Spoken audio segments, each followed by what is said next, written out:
성탄절을 맞아 악기 예수의 탄생을 기리며 온 세상에 은총을 청하는 미사와 예배가 전국 곳곳에서 열렸습니다. 성탄절에도 이어진 국회 필리버스터가 회기가 끝나는 오늘 밤 12시에 자동 종료됩니다. 여당은 곧장 임시국회를 열어 선거법을 처리할 예정인데 돌발 변수는 없는지 국회 연결해 전국 상황 전망합니다. 유재수 감찰 무마 의혹에 대한 조국 전 장관의 영장실질심사가 내일 열립니다. 감찰 중단 결정이 직권 남용이라고 보는 검찰과 법적 책임은 없다는 조 전 장관 측의 치열한 법리 다툼이 예상됩니다. 크리스마스 선물이라는 표현으로 연말 도발 가능성을 시사했던 북한이 별다른 움직임을 보이지 않았습니다. 북한은 노동신문을 통해 우주 개발이 몇몇 선진국의 전유물이 아니라며 또다시 우주 개발을 강조했습니다. 월성 1호기 조기 폐쇄 결정을 놓고 감사원과 한수원이 팽팽히 맞서고 있습니다. 한수원의 월성 1호기 경제성 조사 결과에 대한 감사 결과에 따라 원전 폐기 결과가 바뀔 수 있다는 전망도 나옵니다. 전국 곳곳이 무단 방치 차량으로 몸살을 앓고 있습니다. 주민 반발에 지자체가 대책을 내놨지만 여전한 상태입니다.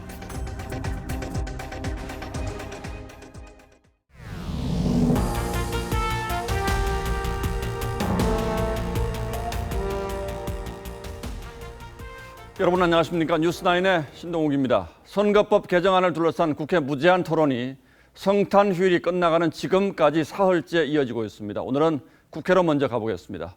자, 김정우 기자. 네, 국회 본회의장 앞에 나와 있습니다. 하는 사람도 듣는 사람도 보는 사람도 다 지치는데 이게 언제까지 계속되는 겁니까? 네, 일단 3시간 뒤인 오늘 밤 12시가 되면 사흘 동안의 임시국회가 끝나면서 무제한 토론도 자동 종료됩니다. 그젯밤 9시 50분쯤 시작된 필리버스터는 47시간 10분째 이어져 지금은 한국당 김태흠 의원이 토론을 하고 있습니다. 한국당은 첫 주자인 주호영 의원을 비롯해 모두 7명의 토론자가 나섰고 더불어민주당에선 김종민 의원 등 6명이 연단에 올랐습니다. 바른미래당과 정의당도 1명씩 토론에 참여했습니다. 의원들은 짧게는 45분 동안 길게는 6시간 가까이 발언을 이어갔는데 한국당은 문희상 국회의장을 강하게 비난하면서 연동형 비례대표제의 위헌성을 주장했습니다. 민주당은 한국당이 협상을 거부한 것이 문제의 발단이 됐다며 화살을 돌렸습니다. 자, 그런데 필리버스터 본래 취지에서 벗어난 아무 말 대잔치라는 비판도 있던데 현장에서 직접 지켜보기에도 그렇습니까? 네, 그렇습니다. 각자 발언 시간이 워낙 길기 때문에 토론 취지와 무관한 발언들로 시간을 채웠습니다. 정부의 대북 정책을 비롯해 탈원전과 부동산, 교육 정책 등 거의 대부분의 현안이 등장하고 있습니다. 유재수 감찰 무마나 노무현 재단 계좌 추적 같은 의혹을 제기하거나 박근혜 전 대통령의 형 집행 정지를 주장하는 의원들도 있었습니다. 그 와중에 메리 크리스마스란 인사말로 웃음이 터지는 장면도 나왔습니다. 장시간 자리를 지킨 의원들의 얼굴에선 피곤함이 드러났지만 민감한 주제가 나올 때는 고성을 주고받기도 했습니다. 국회에서 TV조선 김정우입니다. 김정우 기자가 전한 것처럼 어쨌든 오늘로 임시국회가 끝나면 내일부터 새로 임시국회를 열어서 선거법 개정안을 곧장 처리할 것으로 예상되는데 변수가 생겼습니다. 자유한국당이 제출한 홍남기 경제부총리 해임 건의안 때문인데 내일만 지나면 이 해임 건의안이 자동으로 폐기가 된다고 합니다. 그래서 여권은 내일 본회의를 열지 않고 모레로 선거법 처리를 미루는 방안을 검토하고 있습니다. 홍혜영 기자가 보도합니다. 내일부터 시작하는 임시국회에서 본회의가 열리면 자유한국당으로선 선거법 표결 처리를 막을 방법이 없습니다. 본회의는 내일로 잡혀 있지만 모레 열릴 가능성이 있습니다. 한국당이 발의한 홍남기 경제부총리 탄핵소추안이 지난 23일 본회의에 보고됐는데 72시간 이내에 무기명 투표를 해야 하고 72시간이 지나면 자동 폐기됩니다. 본회의를 모레 열면 홍 부총리 해임안은 투표 없이 자동 폐기됩니다. 빠르면 내일, 늦어도 모레에는 선거법이 통과될 것으로 보입니다. 다음번에 우리가 다수당이 되면 150석이 넘으면 그럼 우리 마음대로 우리 원하는 대로 선거법 개정할 수 있겠네요. 그러면 그때 뭐라고 하실 겁니까? 한국당 심재철 원내대표는 선거법이 통과되면 헌법 소원을 내겠다고 했습니다. 선거법 처리 이후 남은 예산 부수 법안 20건을 상정해야 하지만 한국당이 이들 법안에 무더기 수정안을 내면 일부만 처리하고 선거법 상정 때처럼 공수처법을 먼저 올릴 가능성이 큽니다. 그렇게 되면 한국당은 공수처법에 대한 무제한 토론을 신청할 예정입니다. 더불어민주당은 30일쯤 새로운 임시국회를 또 열어 공수처법을 처리한다는 계획입니다. 선거법과 공수처법 논란이 이어지면서 내년도 예산을 불법 상태로 둔 채 예산 부수 법안은 처리되지 못하고 있습니다. 또 병역법 개정이 올해 안에 처리되지 않으면 대체 복무제 시행을 앞두고 병무행정은 대혼란에 직면할 전망입니다. TV조선 홍혜영입니다. 이렇게 개정 선거법 처리가 임박하면서 각 당의 머릿속이 복잡해지고 있습니다. 일단 자유한국당은 법안이 통과되는 즉시 비례한국당 창당에 나서겠다는 입장을 분명히 했고 민주당은 그러나 이러지도 저러지도 못하고 고민만 깊어지고 있습니다. 이런 가운데 자유한국당이 비례대표만을 노린 위성정당을 만들 경우에 범보수 진영이 과반 의석을 차지할 거란 보고서도 공개됐습니다. 자유한국당은 민주당의 내부 문건이라고 주장했는데 민주당은 그런 자료를 낸 적도 본 적도 없다고 반박했습니다. 누구 말이 맞든 민주당의 고민이 그만큼 깊다는 뜻으로 해석되는 논란입니다. 유병수 기자가 취재했습니다. 자유한국당 김재원 정책위 의장이 민주당 내부 문건이라면서 공개한 비례 위성정당 관련 검토 자료입니다. 정당 득표율을 민주당 40%, 한국당 35%, 정의당 10%, 나머지 정당 15% 순으로 가정했는데 비례 한국당이 창당돼 한국당의 정당 득표율을 그대로 이어받을 경우 한국당과 비례 한국당의 의석은 최대 135석이 될 것으로 추산했습니다. 새 보수당은 10석, 우리공화당은 7석을 얻어 범보수 진영이 과반인 152석을 확보하는 반면 민주당은 120석, 정의당은 11석에 그칠 것으로 분석했습니다. 민주당은 그런 자료를 본 적도 배포한 적도 없다고 부인했습니다. 하지만 이 문건은 지난 18일 민주당이 예결위 회의장에서 의원총회를 연 직후 뒤이어 의원총회를 연 한국당이 자리에 놓여진 걸 발견한 겁니다. 함께 있던 다른 문서에는 의원 출석표가 있고 석패율제의 문제점, 인사청문 관련 자료도 첨부돼 있습니다. 민주당과 군소야당이 위성정당 금지 조항을 추가하려 한 것으로 알려져 또 다른 논란도 일고 있습니다. 민주당은 그런 논의를 한 적이 없다고 했지만 바른미래당 관계자는 한때 검토했지만 정당 구성의 자유 침해로 위헌 소지가 있어 안 하기로 했다고 설명했습니다. TV조선 유병수입니다. 청와대의 울산시장 선거 개입 의혹을 수사하고 있는 검찰이 한병도 전 정무수석을 공직선거법상 피의자로 보고 수사를 확대하고 있습니다. 유재수 전 부산시 경제부시장 감찰 무마 의혹과 관련해서도 이른바 친문 인사들이 수사 대상에 오르면서 검찰의 칼날이 친문 인사들을 정면으로 겨냥하고 있습니다. 최민식 기자가 보도합니다. 청와대 선거 개입 의혹과 관련해 어제 진행된 검찰의 전방위 압수수색. 특히 임동호 전 민주당 최고위원 측에 대한 영장에 한병도 전 정무수석이 공직선거법 위반 혐의를 받는 피의자로 적시된 것으로 전해졌습니다. 이번 사건과 관련해 청와대 전 고위 관계자가 기소가 전제되는 피의자로 지목된 건 처음입니다. 한 전 수석이 경선 포기 등을 대가로 임 전 최고위원에게 공직을 제안했는지 확인하기 위해 검찰이 물증 확보에 나선 겁니다. 앞서 임 전 최고위원은 한 전 수석과 임종석 전 비서실장 등으로부터 6.13 지방선거 직전 고배 총영사와 공기업 사장직 등을 제안받았다고 했다가 경선 불참 조건은 아니라고 말을 바꿨습니다. 고무렵에도 이제 총영사 말고 출마 말고 좀 이렇게 공사사장으로 갔으면 좋겠다는 얘기가 있었어. 한 전 수석뿐 아니라 유재수 전 부시장의 감찰 무마 의혹과 관련해 백원우 전 민정비서관과 김경수 경남도지사, 윤건영 청와대 국정기획상황실장 등의 친문 인사들도 참고인 신분으로 검찰 조사를 받았습니다. 수사는 구속영장이 청구된 조국 전 장관 배후 인물 규명으로까지 확대되고 있는 상황입니다. 친문 핵심마저도 피해가지 않는 검찰 수사로 권력과 검찰 사이의 긴장감은 더욱 고조되고 있습니다. TV조선 최민식입니다. 이 사건뿐 아니라 청와대가 관련된 이런저런 의혹을 모두 관통하고 있는 인물이 있죠. 조국 전 민정수석 전 법무장관의 구속 여부가 내일 결정됩니다. 일단 적용된 혐의는 유재수 전 부산부시장 감찰 무마와 관련한 직권남용 혐의입니다만 구속 여부에 특히 관심이 쏠리는 이유는 다른 데 있습니다. 장윤정 기자가 더 상세히 설명하겠습니다.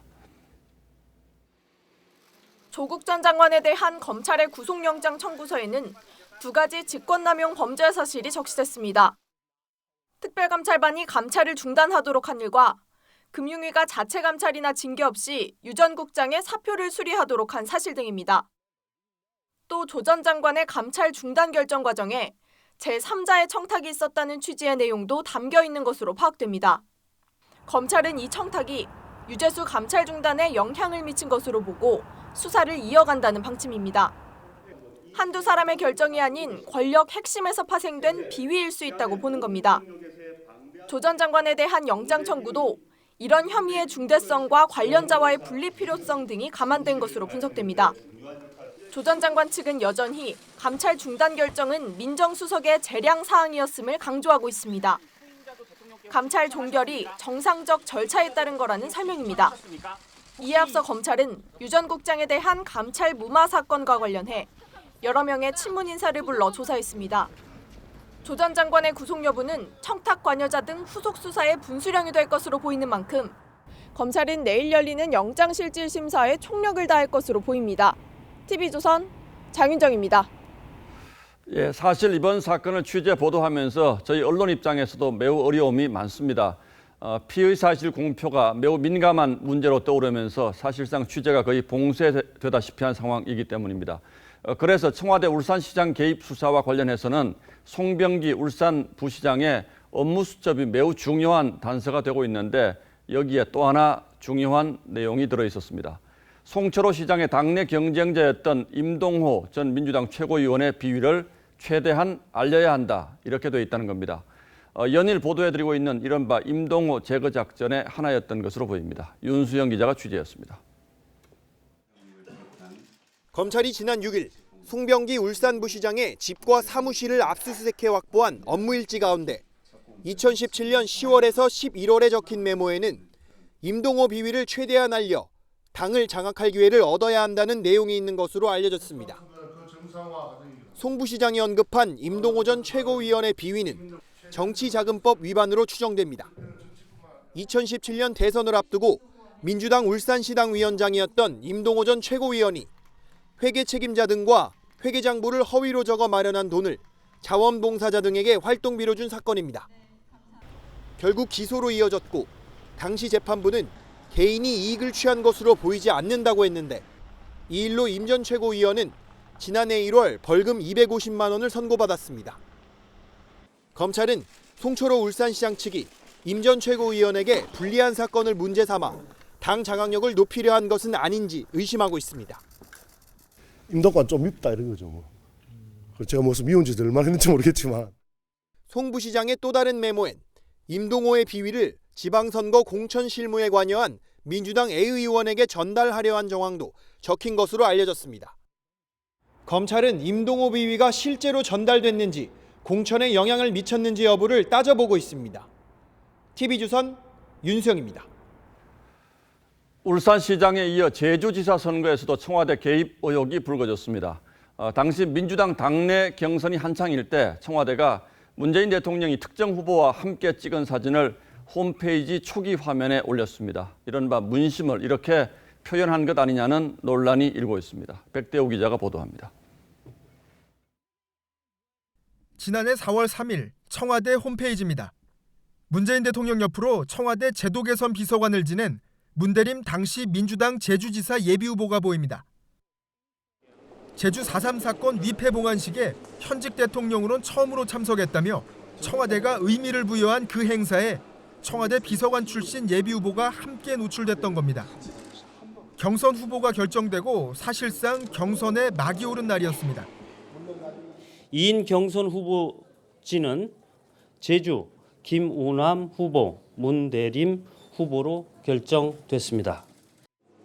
사진에 찍힌 위패 봉안식은 일반인은 참여할 수 없는 행사였고 실제 경쟁 후보였던 김우남 전 의원은 참석하지 못했습니다. 문대림 씨가 처음에는 옆 사이드에 이제 있다가 청와대 관계자가 끌어줘서 그 대통령 옆으로 올 수 있었다고.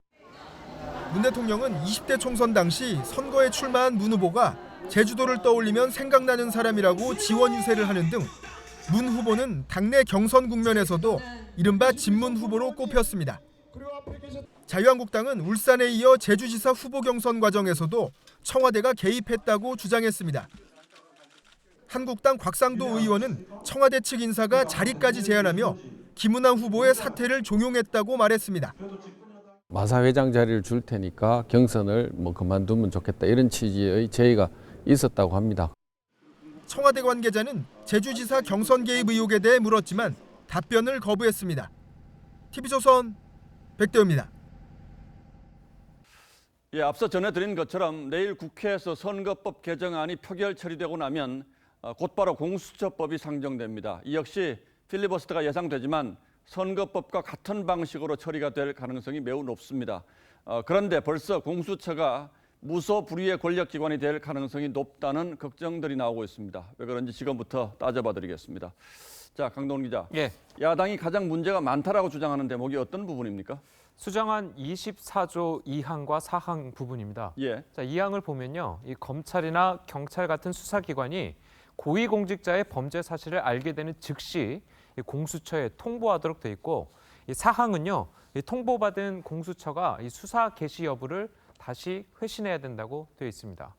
자, 거기다가 원래 있던 1항 역시 이 공수처장이 사건 이첩을 요청할 경우에는 이 수사기관은 응해야 한다 이렇게 돼 있어서 이 공수처가 검경보다 우월한 지위에 있다는 점도 명시했습니다. 예. 자, 한마디로 고위공직자에 대한 비리나 범죄에 대한 수사는 공수처가 전부 독점하겠다는 의미입니다. 들어보시죠. 인재양을 통제하게 되면 사실상 공수처가 고위공직자 범죄를 독점적으로 수사하고 기소할 수 있게 된다. 예, 원래 이 정도는 아니었는데 최종 합의 과정에서 이렇게 바뀌었다는 거죠? 예, 그렇습니다. 이 원안을 보면요. 이 첩보나 사실을 입수한 검경이 공수처가 수사하기를 원하는 사건만 이첩하도록 돼 있었습니다. 사실 고위공직자에 대한 범죄에 대한 수사는요. 실무진 비위에서 시작을 해서 고위직으로 올라가는 경우가 많죠. 그렇죠. 자, 그런데 이 조항대로라면 공무원에 대한 수사를 하다가 고위공직자가 얽혀 있다는 정황이 나오면 무조건 공수처로 넘길 수밖에 없습니다. 검찰이나 경찰 입장에서는 의욕도 잃고 이 책임감도 옅어질 염려가 생기는 겁니다. 뿐만 아니라 공수처가 자의적으로 수사를 종결할 수도 있겠군요. 맞습니다. 자, 그런데 이건 걱정일 뿐이고 사실 공수처가 책임감을 가지고 계속 수사를 하면 되지 않습니까? 이게 또 원래 법을 만든 취지이기도 하고요. 예, 맞습니다. 이 검찰의 권한을 나눈다는 측면에서 순기능도 있지만 이 부작용에 대한 우려도 있습니다.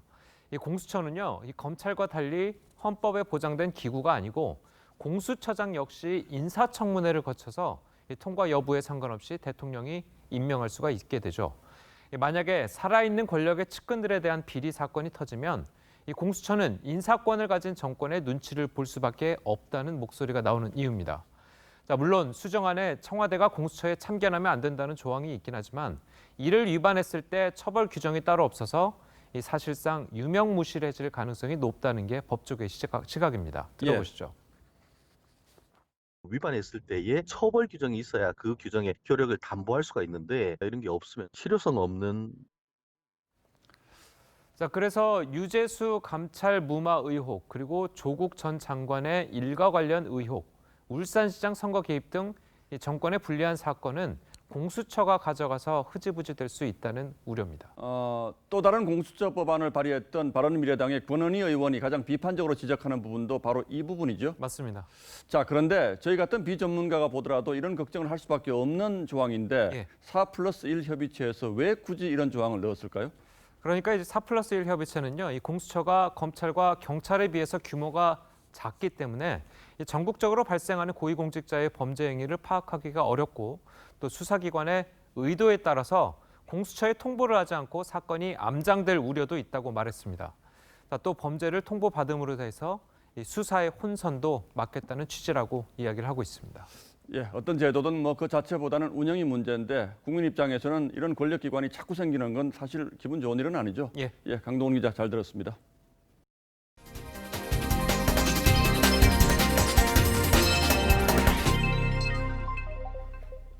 오늘이 성탄절인데 북한이 예고한 이른바 크리스마스 선물은 없었습니다. 다만 북한은 노동신문을 통해 우주 개발은 발전된 나라의 독점물이 아니라고 주장했습니다. 왜 갑자기 북한이 우주 개발을 들고 나왔는지 고서정 기자가 해석해드리겠습니다. 북한 노동당 기관지 노동신문은 오늘 많은 나라들이 우주 개발에 적극적으로 투자하고 있다면서 중국, 인도, 이집트의 위성 발사 성공 사례를 상세히 소개하고 통신 위성의 효용성을 강조했습니다. 그러면서 경제 발전을 위해 우주 개발에 힘을 쏟아야 한다는 전문가들의 주장도 옮겼습니다. 이 보도는 북한이 미국에 대한 크리스마스 선물로 ICBM을 발사할 가능성이 거론되는 시점에 나온 것이어서 주목됩니다. ICBM과 위성 발사는 핵심 기술이나 원리가 거의 동일합니다. 인공위성을 실으면 우주 발사체가 되고 핵무기나 생화학 무기 등 군용 무기가 탄두에 탑재되면 미사일이 됩니다. 탑재 중량이 높은 우주 발사체를 발사함으로써 북한이 새로 개발하는 신형 ICBM은 탑재 중량이 높은 다탄두 ICBM으로 개발됐습니다. 트럼프 행정부가 군사 대응을 경고한 상황에서 레드라인을 넘지 않기 위해 위성 발사를 할 거란 관측도 나옵니다. 사실 같은 기술이긴 하지만 인공위성 조그만 거 만들어가지고 띄웠다. 그러면 다른 나라들도 인도도 중국도 다 인공위성 하는데. 하지만 북한의 위성 발사는 탄도미사일 기술로 연결된다는 이유로 2006년부터 안보리 결의로 금지돼 있습니다. TV조선 고서정입니다. 북한의 도발 가능성에 대비해서 미국의 감시 자산들이 총동원되다시피 했는데 트럼프 대통령은 북한의 성탄 선물을 잘 처리할 수 있다. 그리고 북한이 혹시 꽃병을 보낼 수도 있지 않나 이렇게 했습니다. 압박을 하면서도 동시에 대화의 여지는 남겨두자는 화법인 듯합니다. 계속해서 유혜림 기자입니다.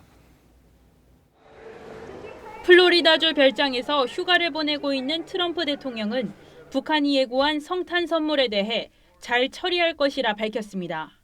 We'll find out what the surprise is and we'll deal with it very successfully. 미국이 세계 최강의 군대를 갖고 있다며 북한이 선물로 꽃병 같은 것을 보낼지 모르니 지켜보자고 했습니다. Maybe it's a present where he sends me a beautiful vase as opposed to a missile test. 도발할 경우 강력 대응하겠다는 경고와 함께 긴장을 완화시키는 발언을 한 겁니다. 외신은 트럼프 대통령이 북한의 경고를 대수롭지 않게 넘겼다고 전했습니다. 또 핵으로 무장한 국가의 수사에 농담을 했다고 전했습니다. 트럼프 대통령이 군사 옵션 대신 추가 제재로 대응할 것이란 관측도 나왔습니다. 한반도엔 긴장감이 흐르고 있습니다.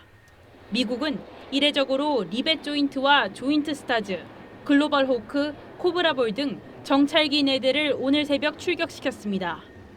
대륙간 탄도미사일 외에 잠수함 발사 탄도미사일의 시험 발사 가능성도 열어두고 북한 동향을 주시하고 있습니다. TV조선 유혜림입니다. 어제 전해드린 것처럼 아직 멀쩡한 원전 월성 1호기가 조기 폐쇄된 이유로 이 한수원은 경제성 부족을 내세웁니다. 감사원은 이 경제성 부족을 두고 의도적으로 낮게 평가한 것 아니냐면서 감사를 벌이고 있는데요. 이 감사 결과에 따라서 폐쇄 결정이 원천 무효가 될 수밖에 없다는 주장이 탈원전 정책에 반대해온 교수협의회를 중심으로 터져나오고 있습니다. 폐쇄 결정 이후 논란이 더 커진 월성 1호기 문제를 먼저 송병철 기자가 보도합니다. 지난해 6월 한국수력원자력이 월성 1호기의 조기 폐쇄를 발표한 보도자료입니다. 원인은 경제성 부족, 매년 적자의 이용률도 50%대라고 덧붙였습니다. 월성 1호기의 경제성은 이용률 하락에 따라서 낮아지고 있다고 저희들은 보고 있습니다. 그러자 이 평가는 국회의회 제동이 걸렸습니다. 당시 경제성을 평가하는 회계법인도 원전을 멈추는 것보다 가동하는 게 경제성이 높다고 분석했는데 한수원 이사회가 이를 무시하면서 경제성 평가가 왜곡됐다는 겁니다. 결국 국회 요청으로 현재 한수원 이사 배임 여부에 대해 감사원 감사가 진행 중입니다. 만약 위법이 발견될 경우 한수원 이사진에 대한 수사와 재판이 이어질 수 있고 이 경우 원전 폐쇄 절차는 차질이 불가피할 전망입니다. 감사원이 당신 잘못했다 그러면은 그건 100% 수용하는 것밖에는 다른 방법이 없어요. 원자력안전위원회의 결정도 행정소송으로만 바뀌는 게 원칙이지만 정책 반영에 급변 상황이 생겨 한수원이 원전 재가동을 신청할 경우 이 역시 재논의하게 됩니다. 월성 1호기의 연구 정지는 결정됐지만 감사원 감사 등 논란의 불씨는 여전해 장기 표류의 가능성이 낮지 않다는 분석입니다. TV조선 송병철입니다. 현 정부의 정책 기조와 원전 설계 수명을 감안하면 10년 내에 원전 10기가량이 문을 닫을 전망입니다. 그런데 LNG 같은 대체 발전의 비용이 훨씬 높아 결국 전기료 급등으로 이어질 것이란 우려입니다. 계속해서 이상배 기자입니다. 우리나라에 건설된 원자력 발전소는 모두 26기입니다. 발전소의 설계 수명은 월성 1호기 등 5기가 30년, 나머지는 40에서 60년입니다. 이 가운데 고리 2호기를 비롯해 10기의 원자력 발전소는 2020년대에 설계 수명이 만료됩니다. 6천억 원 이상을 들여 보수한 월성 1호기도 영구 정지시키는 정책 기조를 감안하면 결국 10년 내에 최대 10기의 원자력 발전소가 추가로 멈춰설 수 있는 겁니다. 이럴 경우 원자력이 큰 비중을 차지해온 에너지 수급도 차질이 불가피합니다. 풍력이나 태양광 발전은 협소한 국토 등 국내 상황으로 한계가 있는 탓에 LNG 발전이 대안으로 거론되지만 문제는 비용 증가입니다. 에너지별 생산 단가 조사에 따르면 태양광은 원자력의 3.7배, LNG는 최소한 원자력의 1.4배 비용이 소요되는 것으로 분석됐습니다. LNG 발전 비용이 원전의 2배가 넘을 거로 진단하는 전문가도 있습니다. 전기요금 인상 불가피로는 그래서 나옵니다. 앞으로 계속적으로 이제 발전소가 정지될 것이고 적어도 2배 이상 전기 가격이 올라갈 것으로 생각하고 있습니다. 또한 정부의 탈원전 정책으로 관련 산업이 붕괴하면서 원전 관리 업무에 문제가 생길 거란 우려도 점점 커지고 있습니다. TV조선 이상배입니다. 지난해 민주노총의 조합원 수가 처음으로 한국노총을 앞지른 것으로 나타났습니다. 현 정부의 노동정책이 민주노총의 조직 확대에 영향을 미친 것으로 분석되는데요. 상대적으로 강경 노선을 지향하는 민노총이 제1노총이 되면서 노동계 내 파장도 적지 않을 전망입니다. 신은석 기자입니다. 협력으로 출발해 대립으로 돌아선 문재인 정부와 민주노총. 문재인 정부의 기만적인 노동정책에 대한 폭로와 투쟁일 것이며 하지만 민주노총은 현 정부에서 빠르게 세를 불려왔습니다.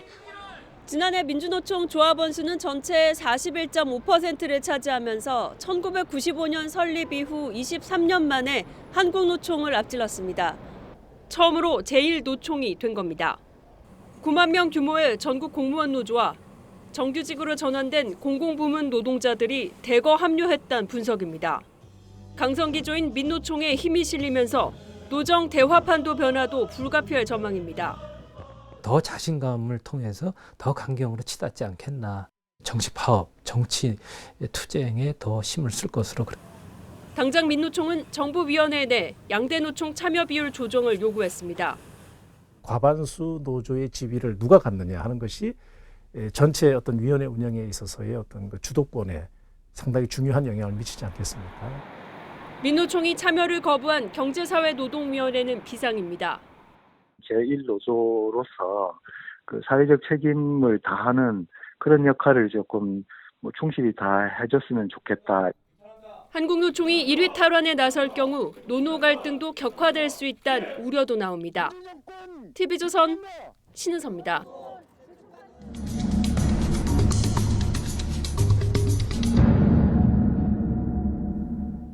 전국 곳곳이 버려진 차량으로 몸살을 앓고 있습니다. 폐차 직전인 차뿐만 아니라 이렇게 고급 외제차도 먼지를 뒤집어 쓴 채 방치되어 있는데요. 주민 불만에 지자체가 무단 방치 차량에 대해서 강력 대응에 나섰지만 별반 달라진 게 없습니다. 견인도 폐차도 불가한 차량을 차순우 기자가 현장 추적했습니다. 강원도 정선군 주택가. 도로변과 공터가 차량으로 가득합니다. 고급 외제차부터 택시, 트럭까지 종류도 각양각색인데 언제부터 세워둔 건지 창틀은 낙엽에 덮였고 곳곳이 녹슬었습니다. 택시가 와 있는 지가 1년이 넘은데도 아, 여기 택시 차량 있는 것도 1년이 된 거예요? 넘었어요.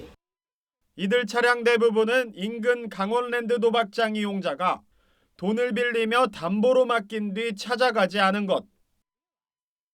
공원 내 공영주차장 내에서도 이렇게 번호판이 없이 방치된 차량을 쉽게 찾을 수 있습니다.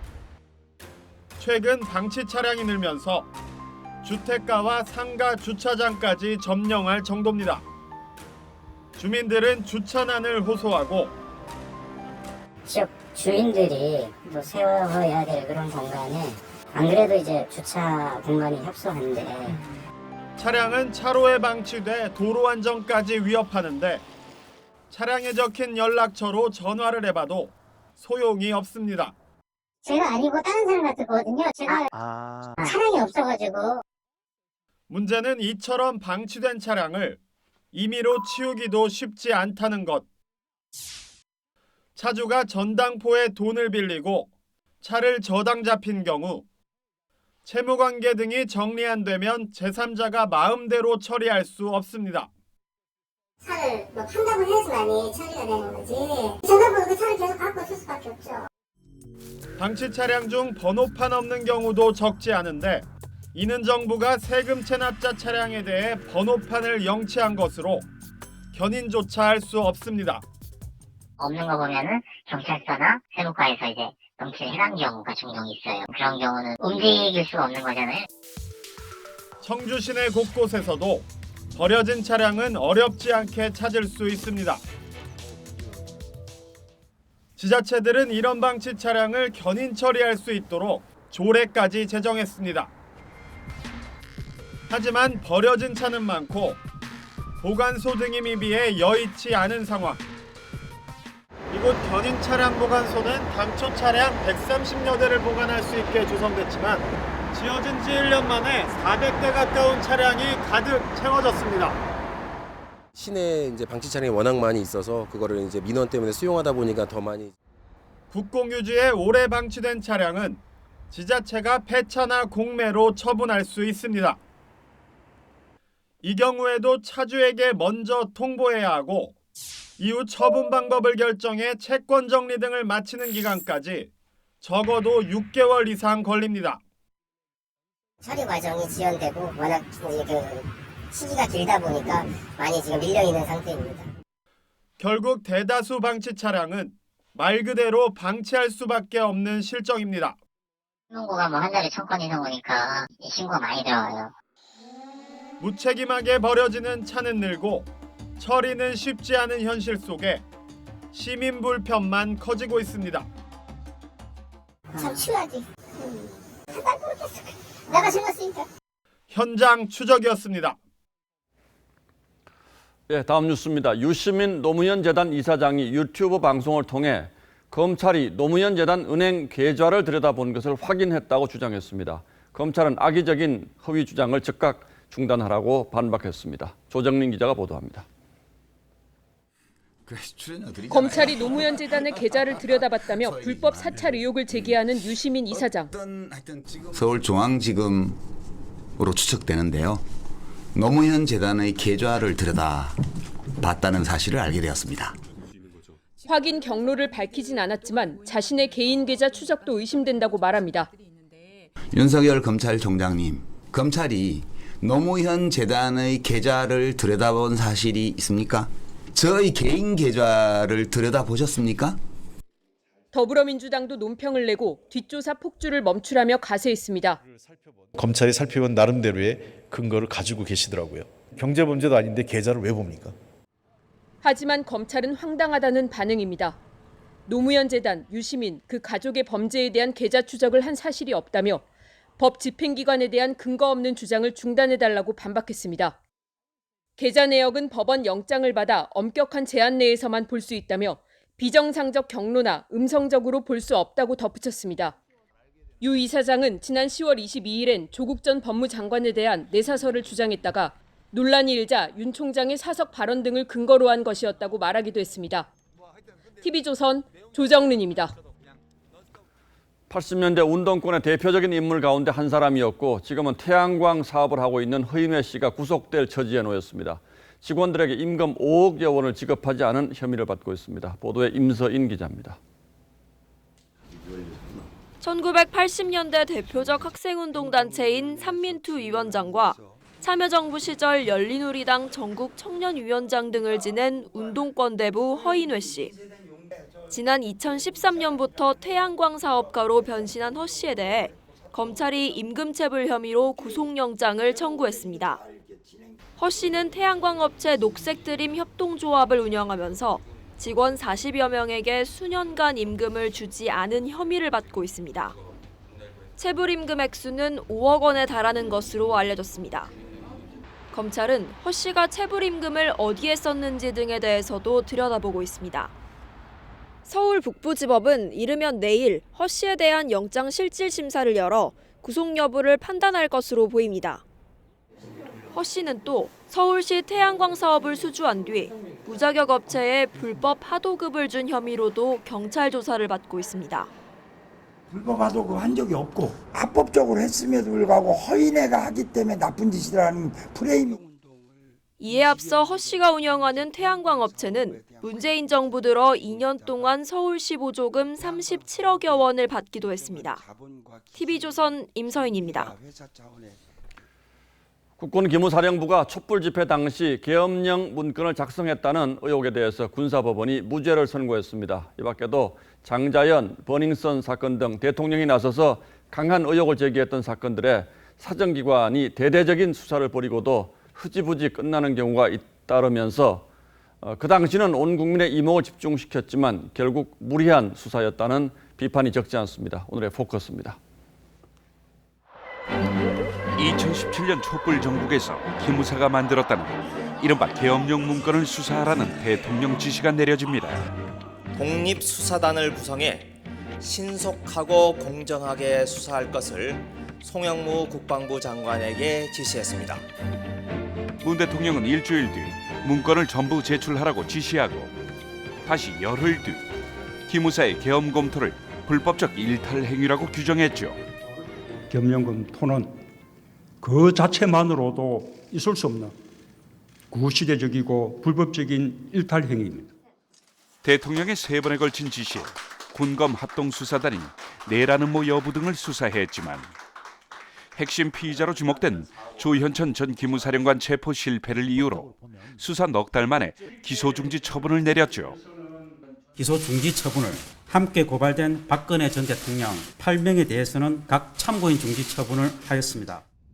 합수단은 대신 계엄령 검토 사실을 숨긴 혐의로 서광원 기무사 전 참모장 등 3명을 기소했지만 이마저도 무죄 처분이 났습니다. 국방부 보통군사법원은 제출된 증거만으로 계엄 검토 문건을 은폐하려 했다고 인정하기 어렵다고 설명했습니다. 105일 동안 92여 곳을 압수수색하고 204명을 조사했지만 계엄 문건 사건에서 한 건도 유죄가 인정되지 않은 겁니다.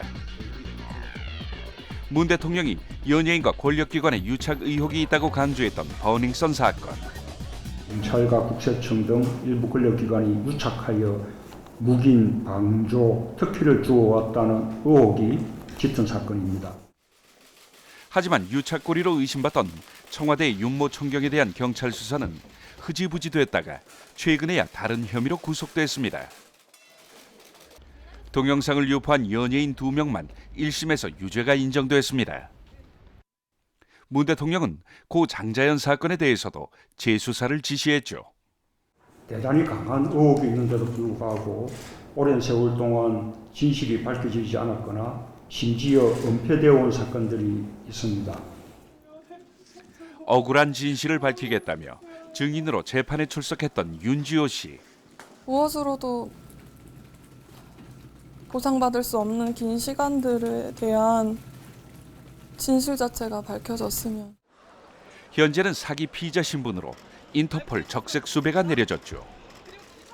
결국 13개월의 재조사에서 추가적으로 밝혀진 진실은 거의 없습니다. 여러 의혹들을 낱낱이 규명해 주기 바랍니다. 그러나 대통령의 이런 당부는 공연불이 됐습니다. 애초에 대통령이 무리한 주문을 한 것인지 아니면 수사기관이 제대로 수사를 못한 것인지 어느 누구도 답이 없습니다. 뉴스라인 포커스였습니다.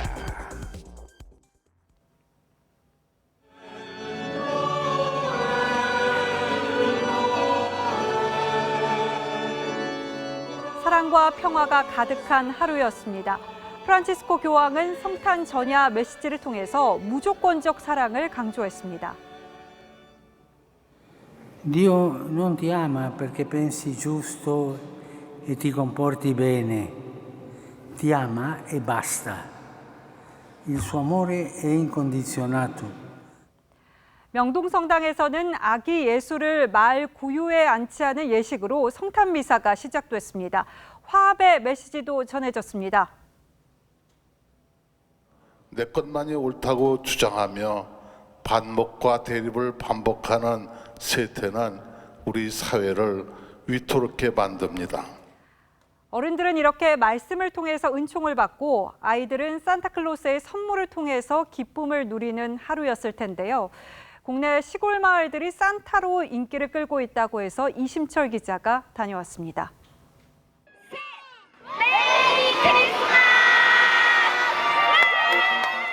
파란 하늘에서 눈발이 흩날립니다. 종이로 만든 눈이지만 관광객들은 크리스마스 분위기에 젖습니다. 요즘은 캐롤이 안 나오잖아요. 근데 여기 들어오니까 크리스마스 분위기가 너무 나서 좋고. 전남 담양은 거의 눈이 내리지 않는 곳이어서 크리스마스 축제와는 거리가 먼 곳이었습니다. 하지만 역발상이 먹혔습니다. 지난 2017년 첫 개최한 담양 산타 축제는 13만 명이 찾았습니다. 올해는 50만 명을 기대합니다. 눈 보기가 그렇게 쉽지 않은데 이런 그 삭막한 겨울에 뭔가 이 산타 할아버지가 좀 푸짐한 선물을 이 땅에 좀 내려주면 어떻겠나 싶어서. 경북 봉화의 이 시골 마을도 산타와 루돌프로 가득합니다. 루돌프 썰매는 줄 서서 사진을 찍을 만큼 인기입니다. 사진 찍을 것도 많고 여기 아주 잘 꾸며놔서 되게 좋은 것 같습니다. 이곳은 석탄 산업이 몰락하면서 하루 10명만 다닐 정도로 썰렁한 시골 마을이었습니다. 하지만 3년 전 산타 마을로 변신하자 겨울에만 10만 명이 찾는 관광지로 탈바꿈했습니다. 대도시에서 이런 부지에서 산타 마을을 조성할 수가 없는데 이런 부지를 잘 활용했는 게 이렇게 시골이나 가까운 인근 사람들한테는 참 좋은 것 같습니다. 한적했던 시골 마을이 산타크로스를 이용한 축제를 열면서 활력을 찾고 있습니다. TV조선 이심철입니다. 앞으로 편의점에서 해열제나 감기약 외에 화상 연고도 살 수 있고 암암리에 미용실에서 하고 있던 눈썹 문신도 합법이 됩니다. 공정거래위원회가 내놓은 규제 개선안 또 어떤 게 있는지 최은희 기자가 정리했습니다.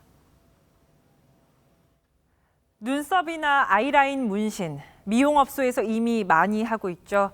그런데 현행법상 의사만 할 수 있는 의료 행위라 다 불법입니다. 그래서 정부가 내년 중에 법을 개정하기로 했습니다.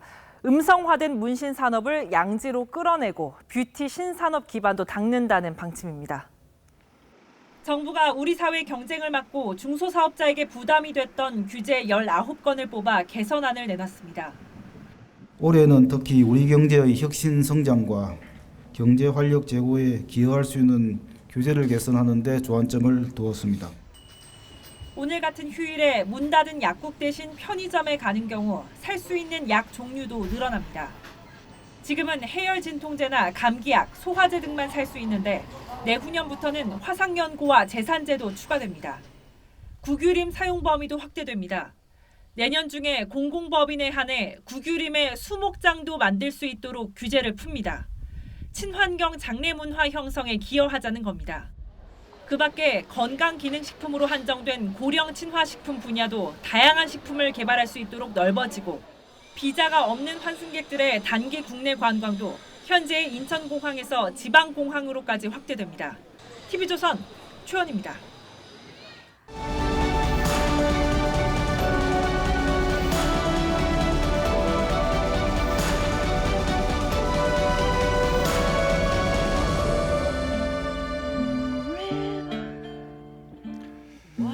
오드리 헵번은 여리면서도 우아하고 사랑스러우면서도 고고했습니다.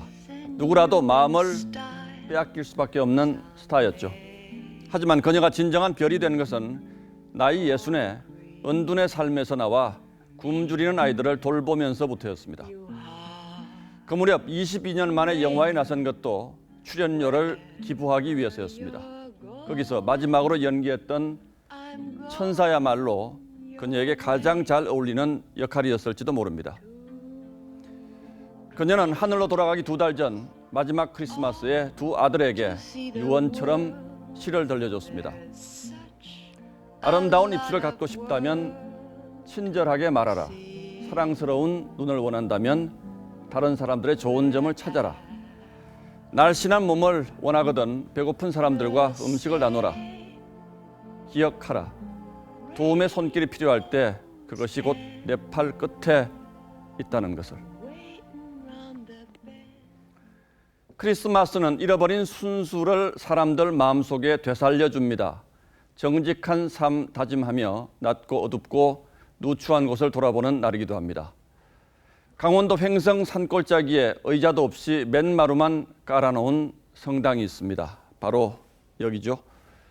112년 전 성당을 지을 때 송판 마루 그대로입니다. 순례자들은 한쪽에 쌓인 방석을 가져다 깔고 무릎을 꿇습니다. 그리고 고개 들어 우러르며 기도합니다. 한국인 신부가 처음으로 지은 풍수원 성당입니다. 200년 전 박해받던 천주교 신자들이 풍수원으로 숨어들어 화전 199 옹기를 구우며 믿음을 지켰습니다. 그리고 한 세기가 지나 성당을 지을 때도 나무를 베어오고 옹기 가마에서 벽돌을 구워냈습니다. 강원도 양양 지역의 신자들까지 보름 걸려 태백산맥을 넘어와서 일손을 보탰다고 합니다. 마침내 성당이 섰을 때 뜨거웠을 환희와 찬송이 빛바랜 이 벽돌에 고스란히 스며 있습니다. 오늘 그 외진 성당에도 위안과 평화, 축복과 은총이 넘쳤을 겁니다. 어릴 적 크리스마스 때 동네 교회에서 새어나오던 풍금 소리, 그 설렘을 아직도 기억합니다. 미움과 화 잠시 내려놓고 은혜와 겸양을 생각합니다. 슬픔은 나누고 기쁨은 더하는 성탄절입니다. 오드리 헵번이 들려줬던 시 아름다움의 비결처럼 저마다 마음속에 배려와 나눔의 작은 촛불 하나씩 밝히셨을 오늘입니다. 12월 25일 앵커의 시선은 메리 크리스마스였습니다.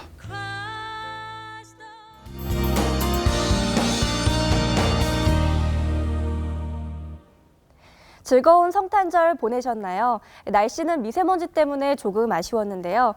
일상으로 돌아가는 내일도 공기 상태는 좋지 않겠습니다.